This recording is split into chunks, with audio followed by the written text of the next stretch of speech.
எல்லாம் வல்ல இறைவன் நாம் வைத்த நம்முடைய நோன்புகளையும் நாம் தொழுத நம்முடைய தொழுகைகளையும் இந்த நோன்பில நாம் அல்லாஹ்விடத்தில் கேட்ட நம்முடைய எல்லோருடைய துஆக்களையும் எல்லா துஆக்களையும் அல்லாஹ் பரிபூர்ணமாக அங்கீகரித்துக் கொள்வானாக. ஆமீன் ஆமீன் யா ரப்பல் ஆலமீன். கண்ணியமிக்க அல்லாஹ்வின் நல்லடியார்களே, சகோதரர்களே, இன்று தொழுகையில அல் மாஇதா என்று சொல்லக்கூடிய ஒரு அத்தியாயம் ஓதப்பட்டது. இந்த மாஇதா என்று சொன்னாலே உணவு தட்டு என்பதாக பொருள். உணவுகளினுடைய சில முக்கிய தகவல்களை இன்று ஓதப்பட்ட வசனங்களின் மூலமாக அல்லாஹ் குறிப்பிட்டு காட்டுகின்றான். நாம எதை சாப்பிடணும், எதை சாப்பிடக்கூடாது, அதை அல்லாஹ் நமக்கு வலியுறுத்தி சொல்லி காண்பிக்கின்றான். கிட்டத்தட்ட எத்தனையோ மதங்கள் இருக்கலாம், அந்த மதங்கள்ல எத்தனையோ கோட்பாடுகள் இருக்கலாம், வழிமுறைகள் இருக்கலாம். ஆனால் இஸ்லாத்தை பொறுத்தவரையிலும் எல்லாத்துக்குமே அல்லாஹு தஆலா ஒரு வழிகாட்டலை நமக்கு ஏற்படுத்துறான். எல்லாத்திலேயுமே ஒரு வழிகாட்டுதல் என்பதை அல்லாஹ் நமக்கு தொகுத்து கொடுக்கிறான். குர்ஆனின் மூலமாகவே நமக்கு சொல்லி கொடுக்கிறான்.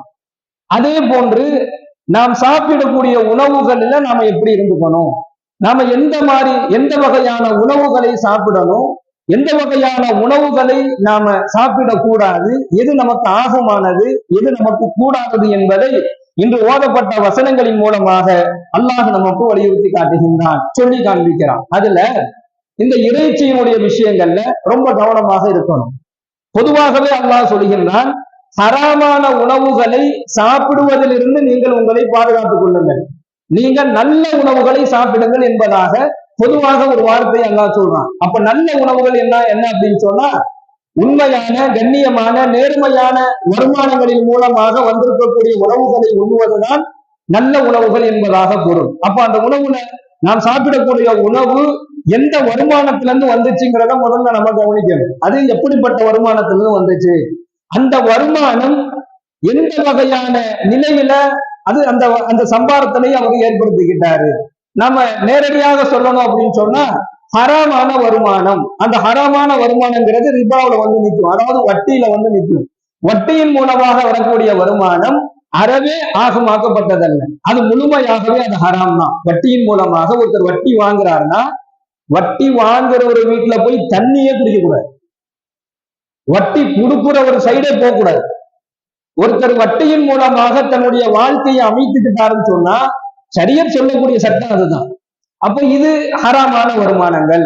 அது மட்டுமல்லாமல் இந்த போதைப் பொருளை விற்பனை செய்து அதன் மூலமாக வரக்கூடிய வருமானங்களில் செய்யக்கூடிய அந்த உணவுகள், அது சாப்பிடுவது அல்லாஹ் ஹராமாக அது ஆக்கப்பட்டிருக்கு. அது மட்டுமல்லாமல் மக்களுக்கு பயன் தரக்கூடிய பொருளை பதுக்கி வச்சுட்டு, மக்களுக்கு பயன் தரக்கூடிய பொருளை பதுக்கி வைக்கிற. இப்போ ஒரு 5 மூட்டை சர்க்கரை இருக்குது, ஒரு வியாபாரிகிட்ட ஒரு 5 மூட்டை என்ன செய்யறாரு, மளிகை பொருள் சர்க்கரை வச்சிருக்கிறார். அவருக்கு தெரியுது இன்னும் சரியா 10 நாள்ல சர்க்கரையுடைய ரேட்டு ஏறுது. இவர் வச்சிருக்கும் போது ஒரு கிலோ 30 ரூபான்னு வச்சுக்குவோம். அவர் வியாபாரிங்கிறனால அவருக்கு தெரியுது இன்னும் ஒரு 10 நாளையில சர்க்கரையுடைய ரேட்டு ஏறுது, கிலோ 50 ரூபா மாறுது. அப்போ ஒரு கிலோவுக்கு தனக்கு என்ன செய்யப்படுது, 20 ரூபாய் லாபம் கிடைக்கும். அதனால அவர் என்ன செய்யறாரு, அந்த 5 மூட்டை சர்க்கரைய அப்படியே பதுக்குறார், அப்படியே பதுக்கி வைக்கிறார். மக்களுக்கு பயன்படக்கூடிய ஒரு பொருள், அத்தியாவசியமான ஒரு பொருள் வந்து கேட்கிறாங்க. ஆனா அவர் என்ன சொல்றாரு, இல்லைன்னு சொல்லி அனுப்பி வைக்கிறார். அந்த பொருள் கொடுக்க மாட்டேங்கிறார், அதை பதுக்கி வைக்கிறார். அதன் மூலமாக அவர் என்ன செய்யறாரு, வருமானத்தை, அவருக்கு நிறைய வருமானங்கள் வரும் என்கின்ற அடிப்படையில அவர் அதை பதுக்கி வைக்கிறாருன்னா, இந்த மாதிரி பதுக்கி வச்சு அதன் மூலமாக வரக்கூடிய வருமானத்தையும் அல்லாஹும் அல்லாஹ்வுடைய தூதரும் ஹராம் என்பதாக வலியுறுத்தி காட்டுகிறார். இப்ப இந்த மாதிரி விஷயங்கள்ல கவனமாக இருக்கணும். இது உணவு வகைகள். அல்லாஹ் பொதுவா சொல்லிட்டா நல்லவைகளை நீங்கள் உண்ணுங்கள். இப்ப நமக்கு தெரியும், இன்னைக்கு நம்ம வெளிப்படையா சொல்லணும் அப்படின்னு சொன்னா, எந்த ஒரு உணவுகளை நாம் சாப்பிடுவதற்கு முன்னாடியும் அதுல ஹராம் இல்லாத வகையில இருந்துச்சுன்னா அது நம்ம பங்கு பெறலாம். அதுல ஹராம் இருக்கும் அப்படிங்கிற தெரிஞ்சுன்னா அதை விட்டு ஒதுங்கி கொள்வது ரொம்ப ஆக சிறந்த ஒரு ஒன்றாக இருக்கு. அடுத்தபடியாக இந்த இறைச்சி, இதை அறவே எல்லாம் சாப்பிடக்கூடாதுங்கிறான். தானாக செத்து போன ஒரு பிராணி, அது என்ன செய்யக்கூடாது, சாப்பிடக்கூடாது. தானாக அதுக்கு உயிர் போயிடுச்சு, உயிர் போனதுக்கு பின்னாடி அதை சாப்பிடுவதை அல்லாஹ் ஹராம் என்பதாக விலக்கி வச்சுட்டான். ரத்தங்களை சாப்பிடக்கூடாது. அதே போன்று பன்றியினுடைய இறைச்சியை எந்த காரணத்தை கொண்டும் அதை சாப்பிடக்கூடாது. அல்லாஹ்வினுடைய பெயர் சொல்லாமல் அறுக்கப்பட்டது, கழுத்து நெரித்து கொலை செய்யப்பட்டது, அதாவது கழுத்து நெரித்து செத்தது, அடிபட்டு செத்தது, கீழே விழுந்து இறந்து போனது, ஒரு கொம்பால் முட்டி இன்னொரு பிராணியினால் அது கொம்பால முட்டப்பட்டு இறந்து போன ஒரு பொருள், இறந்து போன பிராணி, கரடி, புலி, சிங்கம் போன்றவைகளால் வேட்டையாடப்பட்டு இறந்து போன பிராணிகள், இதெல்லாம் உங்களின் மீது விளக்கப்பட்டுள்ளது என்பதாக அல்லாஹ் இங்கு ஓதப்பட்ட வசனங்களிலே வலியுறுத்தி சொல்லி காண்பிக்கிறான். இன்னைக்கு கடையில போறோம், சர்வ சாதாரணமா என்ன செய்யறோம், ஹலாலுங்கிற ஒரு போர்டு இருந்துச்சுனாலே நாம் அதை முழுமையாக நம்பிடுறோம். ஹலால் அப்படின்னு இருக்குது, ஒரு சர்டிபிகேட் இருக்குது, ஹலால்னு இருக்குது அப்படிங்கிறத நம்ம முழுமையா நம்பிதான் நம்ம போய் சாப்பிடுறோம். நமக்கு ஹலாலுங்கிற அந்த ஒரு இது தெரிஞ்ச உடனே சாப்பிடுறோம். இருந்தாலும் தவிர்த்து கொள்வது நல்லதாக இருக்கு. இன்னைக்கு ஹலாலுங்கிறது அது இன்னைக்கு ஒரு பணம் கொடுத்து வாங்கிக்கிறாங்க. ஹலாலுடைய சர்டிபிகேட் இன்னைக்கு என்ன செய்யப்படுதுன்னா நிறைய இடங்கள்ல பணம் கொடுத்து வாங்கிக்கப்படுது. எத்தனை இறைச்சி கடைகள்ல கூட என்ன செய்யப்படுது, ஹலாலுங்க கூடிய சர்டிபிகேட் ஒட்டப்பட்டு இருந்தாலும் அதனுடைய முழுமையான விஷயங்கள் நமக்கு தெரிஞ்சுச்சுன்னு சொன்னா என்ன செய்யலாம், அந்த இறைச்சியை நம்ம வாங்கலாம். இல்லை அப்படின்னு சொன்னா அதை தவிர்த்து கொள்வது நல்லது. முடிந்த வரையிலும் இஸ்லாமியர்கள், இஸ்லாமிய சகோதரர்கள் நடத்தக்கூடிய கடைகளிலேயே நாம இறைச்சி போன்றவைகளை வாங்கிக் கொள்வது ஆக சிறந்த ஒரு விஷயமாக இருக்கு. ஏன்னா கழுத்தை நெரிக்கப்பட்டுட்டாலே அது ஹராம் ஆயிடும். கோழிய சில இடங்கள்ல என்ன செய்வாங்க, முறுக்கிதான் என்ன செய்யறாங்க, அவர்கள் அதை பயன்படுத்தக்கூடிய முறைகளை பார்க்கணும். இதுல இருந்து தவிர்த்து கொள்ளணும். ஒரு கடையில ஒருத்தர் ரத்தத்தை எடுத்து வைக்கிறாரு, வேகமா எடுத்து வைக்கிறார், ரத்தத்தை எடுத்து வைக்கிறாரு. அந்த ரத்தத்தை எடுத்து இன்னொருத்தர் வந்து கேட்கிறாரு, ஒரு மாற்று மத சகோதரர் கேட்கிறாரு, ரத்தம் எனக்கு கொடுங்கன்னு. பாய் கேட்டிருக்காருங்கிறார், பாய் சொல்லி வச்சுட்டு போயிருக்கிறாருங்கிற என்னத்த, ரத்தத்தை. அப்ப ரத்தம் சாப்பிடுவது அது தெரிஞ்சு சாப்பிடுறாங்களா தெரியாம சாப்பிடுறாங்கன்னு தெரியல. அறவே கூடவே கூடாது, அது ஹராம். ரத்தத்தை என்ன செய்யக்கூடாது, சாப்பிடவே கூடாது. ரத்தத்தை பொரியல் பண்ணி சாப்பிடக்கூடிய இஸ்லாமிய சகோதரர்களையும் நம்ம என்ன செய்யறோம், கேள்விப்படுறோம். இன்னும் நம்ம பார்க்கிறோம், கடைகள்ல ரத்த பொரியலும் வாங்கி சாப்பிடுறாங்க. அப்ப இது யாராவது நமக்கு தெரிந்தவர்கள் சாப்பிட்டாங்கன்னா அவங்கள்ட்ட போய் சொல்லுங்க, இது ஹராம்ங்க, இது சாப்பிடக்கூடாது அப்படிங்கக்கூடிய விஷயம் அல்லாஹ் குர்ஆன்ல அந்த ரத்தத்தை சொல்லி அல்லாஹ் சொல்றான், ரத்தம் உங்களுக்கு ஹராமாக்கப்பட்டிருக்கு என்பதாகவே அல்லாஹ் சொல்றான். முறைப்படி அறுத்த பிராணிகளை சாப்பிடுவதை அல்லாஹ் வலியுறுத்துறான். இப்ப என்னெல்லாம் சாப்பிடலாங்கிறத அல்லாஹ் சொல்றான். என்னெல்லாம் சாப்பிடலாம்னா முதல் விஷயம், நல்லவைகளை நீங்கள் சாப்பிடுங்கள். ஹலாலான வருமானங்கள்ல வரக்கூடிய உணவுகளை சாப்பிடுங்க, நல்லவைகளை சாப்பிடுங்க. அதுல முறைப்படி அறுத்த பிராணிகளை நீங்க சாப்பிடலாம். இப்போ அல்லாஹ் ஒரு வாய்ப்பை கொடுக்கறான், ஃபமனில் துர்ரஃபி மஹ்மஸத்தின் கைர முத்தஜானிபின் இஸ்ம் அப்படின்னு அல்லாஹ் சொல்றான். அதாவது பாவம் செய்யக்கூடிய எந்த விதமான நோக்கமும் இல்லாமல், பாவம் செய்யக்கூடிய நாட்டங்கள் இன்றி, பசியினுடைய கொடுமையால் பாதிக்கப்பட்டு நிர்பந்தமாக ஆக்கப்பட்ட நிலையில ஒருத்தருக்கு ஒரு ஹராமான உணவு கொடுக்கப்படுது. வேற வழியே இல்லை, அந்த உணவை தான் சாப்பிட்டாகணும். அவர் அந்த ஒரு நிர்பந்தத்துக்கு மாட்டிக்கிட்டார். இப்போ இந்த பன்றி இறைச்சியில சில மருத்துவம் இருக்குது, அதை சாப்பிட்டா அவருக்கு அந்த நோய் போகும் அப்படிங்கக்கூடிய ஒரு சூழல்ல அதை சாப்பிட்டா அந்த நோய் போகும் அப்படிங்கக்கூடிய ஒரு நிலை ஏற்படுது. இல்ல எங்கேயாவது ஒரு இடத்துல மாட்டிக்கிட்டாரு, இறந்து போன அந்த இறைச்சி எது கிடக்குது, அதை சாப்பிட்டுதான் அவனை சாப்பிட்டாலும் அவர் என்ன செய்ய முடியும், உயிர் வாழ முடியும். இந்த மாதிரி ஒரு நிர்பந்திக்கப்பட்ட நிலையில ஒருத்தர் அகப்பட்டுக்கிட்டாரு அப்படின்னு சொன்னா அவர் சாப்பிடுவது தவறு இல்லை என்பதாக அல்லாஹு தஆலா அதை சாப்பிடுவது தவறு இல்லை. நிச்சயமாக அல்லாஹ் உங்களின் மீது கருணையுடையவனாகவும் மன்னிக்கக்கூடியவனாகவும் இருக்கிறான். நிர்பந்தம், சூழ்நிலை, மருத்துவம், இந்த மூன்றுக்காக வேண்டியும் ஹராமான உணவை சாப்பிடுவதற்கு அல்லாஹ் அனுமதி வழங்குறான். ஏன்னா நிர்பந்திக்கப்பட்டுட்டாரு, அது சாப்பிட்டுதான் ஆகணும், வேற உணவு அவருக்கு இல்லை. அந்த மாதிரி ஒரு சூழல்ல இதை பயன்படுத்துவதற்கு அல்லாஹு தஆலா என்ன செய்யறான், விதிவிலக்கை நமக்கு வழங்குகின்றான். கண்ணியமிக்க அல்லாஹ்வின் நல்லடியார்களே, சகோதரர்களே, உணவில் நல்லதை உண்ண வேண்டும், அதுவே சிறந்தது என்பதாக நபிகள் நாயகம் ஸல்லல்லாஹு அலைஹி வஸல்லம் சொல்லி காண்பிக்கின்றார்கள். உணவுல நீங்க முதல்ல ஹலாலை என்ன, ஹலால் என்பதை பார்த்துதான் ஒரு உணவுலையும் நம்ம கை வைக்கணும். உணவுடைய விஷயத்துல ஹலாலாக இருந்தால் சாப்பிடுங்க, ஹராமானதாக இருந்தால் அதை விட்டு விடுங்கள் என்பதாகவே நாயகம் ஸல்லல்லாஹு அலைஹி வஸல்லம் சொல்றாங்க. இமாம்கள் ஃபஸ்ஸீரீன்கள் தங்களுடைய கிதாபுகளை எழுதும் பொழுது உணவுக்கும் உடலுக்கும் எப்படி சம்பந்தம் இருக்கும், உடல் சோர்வடையும் பொழுது உணவு சாப்பிடுவதன் மூலமாக ஒரு பலம் கிடைக்குது. உடல் ரொம்ப பலகீனமாக இருக்கும் பொழுது ஒரு தண்ணியோ அல்லது சாப்பாடோ அல்லது ஏதோ ஒரு உணவை சாப்பிடும் பொழுது அந்த உடலுக்கு எப்படி தாக்கம் கிடைக்கின்றதோ அதே போன்ற உணவுக்கும் நாம் செய்யக்கூடிய இபாதத்துக்கும் சம்பந்தம் இருக்கிறது என்பதாக கிதாபுகளும் பஸ்ஸரீன்களும் எழுதுறாங்க. நீங்க சாப்பிடக்கூடிய உணவுக்கும் உங்களுடைய இபாதத்துக்குமே சம்பந்தம் இருக்குது.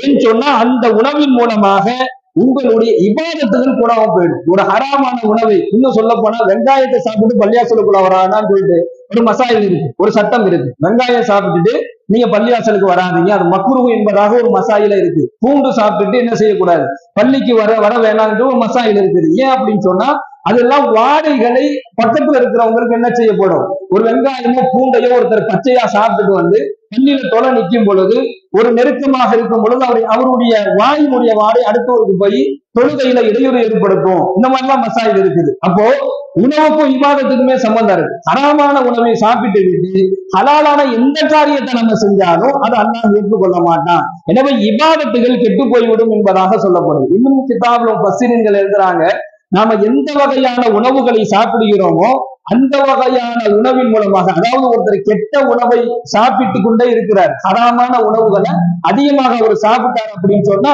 அவருடைய குணங்களும் தவறான குணங்களாகவே மாற்றப்படுது. அதுல எந்த அளவுக்கு அப்படின்னு சொன்னா சில குணங்களை அடையாளப்படுத்துறாங்க. அதுல பொறாமை என்று சொல்லக்கூடிய குணம் அதிகமாக, ஹராமான உணவை உண்ணக்கூடியவனுக்கு பொறாமை என்று சொல்லக்கூடிய குணம் அதிகமாக அவனிடத்துல உருவாயிடும் என்பதாக முஃபஸ்ஸிரீன்கள் சொல்றாங்க. பொறாமை என்ற குணம் வந்துருச்சு அப்படின்னு சொன்னா மிகப்பெரிய ஒரு வாழ்க்கையில அவன் பல விஷயங்களை இழந்து போயிடுவான். கிதாபுல் முஃபஸ்ஸிரீன்கள் இதனுடைய விளக்கம் எழுதும் பொழுது அல்லாஹ்விடத்துல பொறாமை என்று சொல்லக்கூடிய ஒரே ஒரு காரணத்தினால் மலக்குகளுக்கெல்லாம் பாடம் எடுக்கக்கூடிய ஒரு அந்தஸ்தில் இருந்த அந்த இப்லீஸை அல்லாஹ் தூக்கி எறிந்ததனுடைய ஒரே ஒரு காரணம் அவன் மலக்குகளின் மீது பொறாமை கொண்டான். பொறாமையின் காரணமாக இப்லீஸ் மறுமை நாள் வரை அல்லாஹ்வால் சபிக்கப்பட்டான். பொறாமைக்காரன் அவன் மனிதன் அல்ல, அவன் இப்லீஸ் என்பதாக ஸல்லல்லாஹு அலைஹி வஸல்லம் சொல்லுவாங்க. அதாவது இன்னைக்கு பொறாமை எந்த வகையெல்லாம் வரும் அப்படின்னு சொன்னா, சைக்கிள்ல போகக்கூடியவர் பைக்கின் மீது பொறாமைப்படுறார், பைக்கில் போறவர் காரின் மீது என்ன செய்யறார், பொறாமைப்படுறார். ஒரு பெரிய வீடு கட்டி இருக்கக்கூடியவர் அதை விட இன்னும் பெரிய ஒரு அந்தஸ்து உள்ள ஒரு வீடு வேணும், இல்லது ஒரு பெரிய ஒரு நாட்டுல தங்கணும் என்று சொல்லக்கூடிய ஒரு பொறாமையை பார்க்கணும். இதெல்லாம் தாண்டி நாம யாரு மேல பொறாம போறோம், நாமளே நல்லா சிந்திச்சு பார்க்கணும். நாம என்ன பில்கேட்ஸ் மேலையும் டாடா பிர்லா மேலையுமா நம்ம பொறாம போறோம்? நாம யார் மேல தெரியுமா பொறாம போறோம்?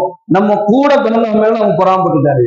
சாதாரணமாக எல்லோரு இடத்திலும் இருக்கக்கூடிய ஒரு குணம் என்ன தெரியுமா, ரொம்ப ஒரு கை சேதத்திற்குரிய ஒரு செயல் என்ன தெரியுமா, உடன் பிறந்த சகோதரன் மீது நமக்கு பொறாமை ஏற்படுது.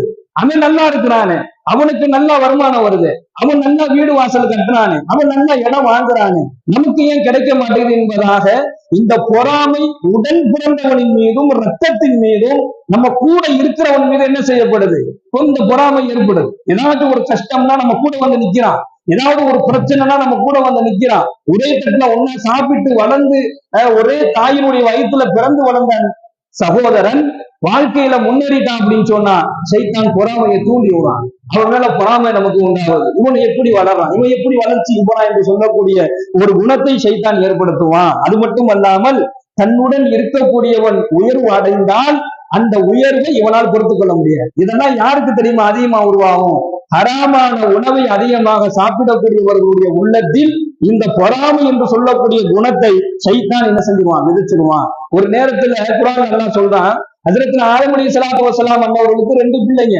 அந்த 2 பிள்ளைங்களுக்கு ஒரு பிரச்சனை, அந்த பிரச்சனையை தீர்த்து வைக்கிறதுக்காக வேண்டி அல்லாஹ் குர்பானி கொடுக்க சொன்னான். அதான் உலகத்திலேயே முதலாக கொடுக்கப்பட்ட குர்பானி. அல்லாஹ் என்ன செய்யறான், குர்பானி கொடுக்க சொன்னான். அப்போ 2 பேருமே குர்பானி கொடுக்குறாங்க.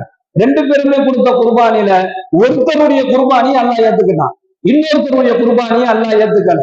ஏத்துக்காத அந்த நபர் என்ன செஞ்சுட்டாருன்னா, அவரு சகோதரனை பார்த்து ஓ குர்பானி அல்லாஹ் ஏத்துக்கிட்டான்ல, இது சர்வமா குர்பானன், அல்லாஹ் குர்பானி கொடுக்க சொன்னா 2 பேருமே கொடுத்தாங்க.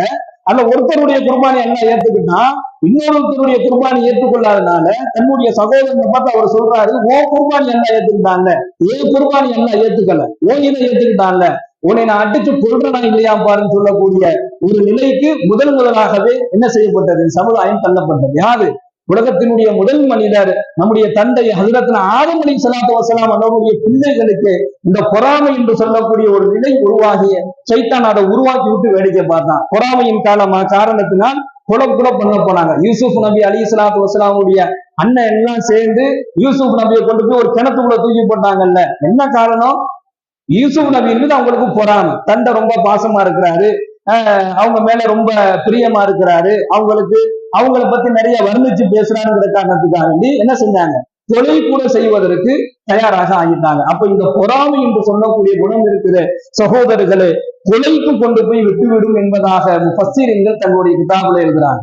ஒரு மனிதனிடத்துல பொறாமை இருந்தால் அவனுக்கு அல்லாஹு தஆலா 5 வகையான தண்டனைகளை விரைவாக அல்லாஹ் வழங்குகிறான் என்பதாக அந்த கிதாபை எழுதக்கூடிய முஃபஸ்ஸிரீன்கள் எழுதுகிறாங்க. ஒரு இமாம் எழுதுறாங்க, ஒருவனிடத்துல பொறாமை என்று சொல்லக்கூடிய குணம் இருந்துச்சு அப்படின்னு சொன்னா 5 வகையான தண்டனைகளை அல்லாஹ் உடனடியாக அவனுக்கு வழங்குகிறான். அதுல முதலாவது விஷயம் என்னன்னு சொன்னா, நிரந்தரமான கவலை அவனிடத்துல இருந்துகிட்டே இருக்கும். அதுக்கு காரணம் என்னன்னு அவனுக்கே தெரியாது, ஆனா மனசுக்குள்ள ஒரு கவலை இருந்துகிட்டே இருக்கும். ஏன் கவலைப்படுறாங்கிறது அவனுக்கும் தெரியாது. அவன் என்ன செய்ய மாட்டான்? மனைவிட்ட சொல்ல மாட்டான், பிள்ளைகள்ட்ட யார்ட்டுமே சொல்ல மாட்டான். ஆனா அவன் மனசுக்குள்ள ஒரு கவலை இருந்து கொண்டே இருக்கும். பொறாமை குணம் இருக்கக்கூடியவனுக்கு அல்லாஹ் வழங்கக்கூடிய முதல் தண்டனை இது. அவன் உள்ளம் கவலையாகவே இருந்து கொண்டே இருக்கும் என்பதாக சொல்றான். இரண்டாவது, முசீபத்துகள் நிறைந்து அவனுடைய வாழ்க்கை முழுவதுமே வீணா போகும். அவனுடைய வாழ்க்கையில அவனுக்கு நல்லதே நடக்காது. நல்லது நடந்தாலும் அதை என்ன செஞ்சிருவான்? அவனுடைய அந்த கெட்ட குணத்தால் அது கெட்டதாகவே அது மாறிவிடும். அதாவது ஒருத்தருக்கு பெரிய உயர்வு, பெரும் நியமத்துகளை பார்த்து பொறாமப்பட்டவன் அந்த பொறாமையின் காரணமாக அவருக்கு சின்னதா கிடைக்கக்கூடிய நியமத்துக்கள்லாம் பார்த்து பொறாமப்பட ஆரம்பிக்கும். ஆரம்பத்துல பெரிய வீடு கட்டிட்டான் பொறாமப்பட்டவன், அதுக்கு பிறகு என்ன ஆயிருன்னா அவர் கொஞ்சோடு அவர் நல்லா இருந்தா கூட சின்ன விஷயங்களை பார்த்து அவன் பொறாமைப்படக்கூடிய ஒரு நிலைக்கு சைத்தான் அவனை கொண்டு போய் விட்டுருவான். அதனால அவனுடைய வாழ்க்கை முழுவதும் முசீபத்துகள் நடந்துடும். மூணாவதாக, இழிவாகவே வாழ்ந்து இழிவாகவே அவன் மரணிச்சிருவான். அவனுடைய வாழ்க்கை இழிவாகவே தான் இருக்குமே தவிர அவன் முன்னேற்றம், எந்த வகையான முன்னேற்றமோ அவனுக்கு இருக்காது என்பதாக சொல்லுகின்றார்கள். நான்காவதாக, அல்லாஹ்வுடைய கோபத்திற்கு அவன் ஆளாகி கொண்டே இருப்பான். அவன் எந்த செயலை செஞ்சாலும் அல்லாஹ்வுடைய கோபத்திற்கு என்ன செஞ்சிருவான்? அவன் ஆளாகி கொண்டே இருப்பான். பொறாமைக்கு அல்லாஹ் சொல்றான், தாலிக ஃபதுலுல்லாஹ், சில மனிதர்களுக்கு என்ன செய்யறேன்? நான் என்னுடைய ஃபதுல வழங்குறேன். சில மனிதர்களுக்கு என்னுடைய ஃபதுல நான் வழங்குறேன். அந்த நான் சிறப்பு கொடுத்த அந்த மனிதர்களை பார்த்து பொறாமை கொள்றதுக்கு நீ யாருங்கிறான்? பொறாமை கொள்ளக்கூடியவனை பார்த்து அல்லாஹ் சொல்றான், நான் அந்த அடியானுக்கு நான் என்னுடைய ஃபதுல வழங்குறேன். என்னுடைய சிறப்பை, அவனுக்கு உயர்வு, அந்தஸ்து எல்லாம் என் புறத்து நான் கொடுக்குறேன், நீ அவனுக்கு கொடுக்குறேன். அதை பார்த்து பொறாமைப்படுவதற்கு நீ யாருங்கிறாங்க? அப்ப என்ன அர்த்தம்? பொறாமை கொண்டால் அது அல்லாஹ்வுடைய கோபத்தை ஏற்படுத்தி தரும் என்பதாக சொல்லிட்டு, ஐந்தாவதாக, அவனுடைய வாழ்க்கையில நல்ல வாய்ப்புகளை அவனுக்கு கிடைக்காமல் அல்லாஹ் ஆக்கி விடுவான். நல்ல ஒரு முன்னேற்றம் கிடைக்காது, உயர்வு கிடைக்காது, நல்ல வாய்ப்புகளை இல்லாமல் போய்விடும். இதெல்லாம் பொறாமை என்று சொல்லக்கூடிய குணத்தால் ஒரு மனிதனுக்கு ஏற்படக்கூடிய அழிவுகள். இந்த குணம் யாருக்கு வரும் அப்படின்னு சொன்னா, ஹலாலை பேணாமல் ஹராமான உணவுகளை தொடர்ந்து சாப்பிட்டு வரக்கூடியவன். அதை பத்தி கவலையே இல்லை.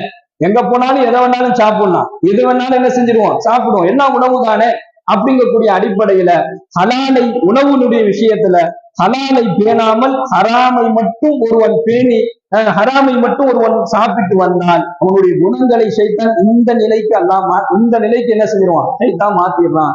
அல்லாஹ் பாதுகாக்க வேண்டும். கண்ணியமிக்க சகோதரர்களே, நாம் சாப்பிடக்கூடிய உணவுகள் நம்முடைய மௌத்து வரையிலும் அல்லாஹ் ஹலாலானதையே நமக்கு அல்லாஹு தஆலா ஆக்கி வைப்பானாக. ஹராமை கொண்டு, ஹராமான உணவுகளை சாப்பிடுவதை கொண்டு எல்லாம் வல்ல இறைவன் நம்மையும் நம் குடும்பத்தார்களையும் சந்ததிகளையும் பாதுகாப்பானாக. வாயிதாவானா அல்ஹம்துலில்லாஹி ரப்பில் ஆலமீன். அஸ்ஸலாமு அலைக்கும் வரஹ்மத்துல்லாஹி வபரகாத்துஹு. சுப்ஹானல்லாஹி வபிஹம்திஹி, சுப்ஹானக்கல்லாஹும்ம வபிஹம்திக வஅஷ்ஹது அல்லா இலாஹா இல்லா அன்த வனஸ்தக்ஃபிருக வனதூபு இலைக். சுப்ஹான ரப்பிக ரப்பில் இஸ்ஸத்தி அம்மா யசிஃபூன் வஸலாமுன் அலல் முர்ஸலீன் வல்ஹம்துலில்லாஹி ரப்பில் ஆலமீன். اللهم صل على سيدنا نبينا مولانا محمد وعلى آل سيدنا محمد وبارك وسلم عليه. ربنا ظلمنا أنفسنا وإن لم تغفر لنا وترحمنا لنكونن من الخاسرين. ربنا لا تزغ قلوبنا بعد إذ هديتنا وهب لنا من لدنك رحمة إنك أنت الوهاب. ربنا آتنا في الدنيا حسنة وفي الآخرة حسنة وقنا عذاب النار صلى الله تعالى وسلم على خير خلقه سيدنا محمد وآله وصحبه أجمعين برحمتك يا أرحم الراحمين والحمد لله رب العالمين صلى الله على محمد صلى الله عليه وسلم صلى الله على محمد صلى الله عليه وسلم صلى الله على محمد يا ربي صل عليه وسلم نويت صوم غد عن أعدائي فرض رمضان